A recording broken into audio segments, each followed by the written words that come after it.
You've probably asked yourself, how does someone react to genocide? Like this.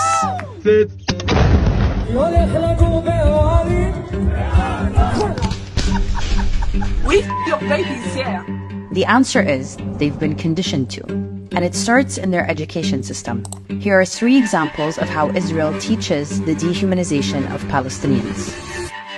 According to this Israeli professor's research, Israeli textbooks show Palestinians, or Arabs as they're called, as caricatures of primitive farmers, hordes of refugees, or they're masked and painted as terrorists. You cannot find one photograph of a human being who is a Palestinian. And it might explain how you end up with videos like this. We need to kill Arabs.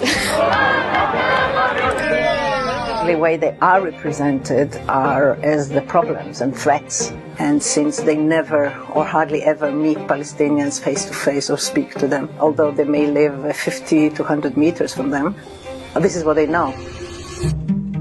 If you type map of Israel in Hebrew into Google, this is what you'll get. Notice how a lot of these maps have no clear markings showing the occupied West Bank, East Jerusalem, and the Gaza Strip, all of which are internationally recognized as illegally occupied Palestinian territories. You'll also find this map in Israeli textbooks.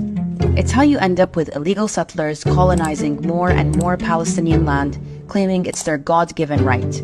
All this, what you say, it's belong to Israel. And it's how you end up with scenes like this. You have this necklace?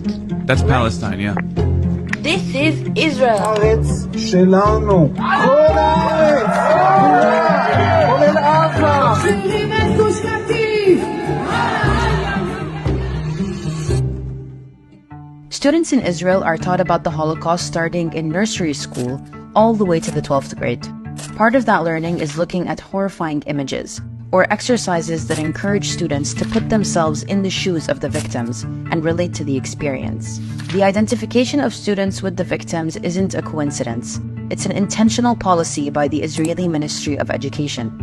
It's how you end up with a society where, according to one Israeli professor, every Jewish Israeli citizen is a Holocaust survivor or a potential victim of future Holocaust-like events. The goal is traumatization and revenge, and not to let the fire of vengeance die out. However, this vengeance is not directed towards the German persecutors and their collaborators in Europe, but towards Palestinian colonized subjects who are Nazified.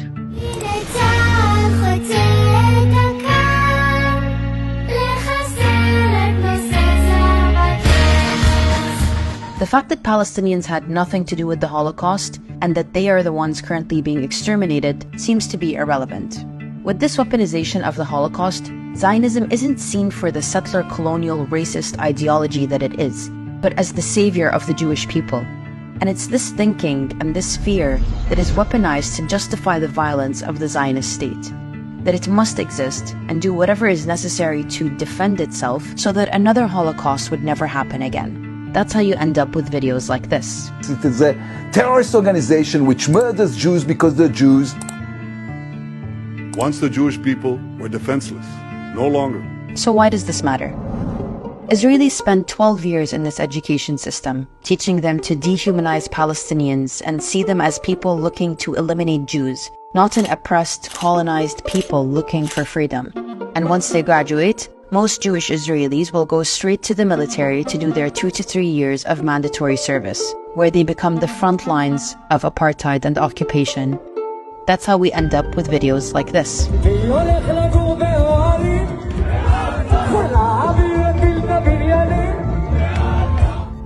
So why do all this?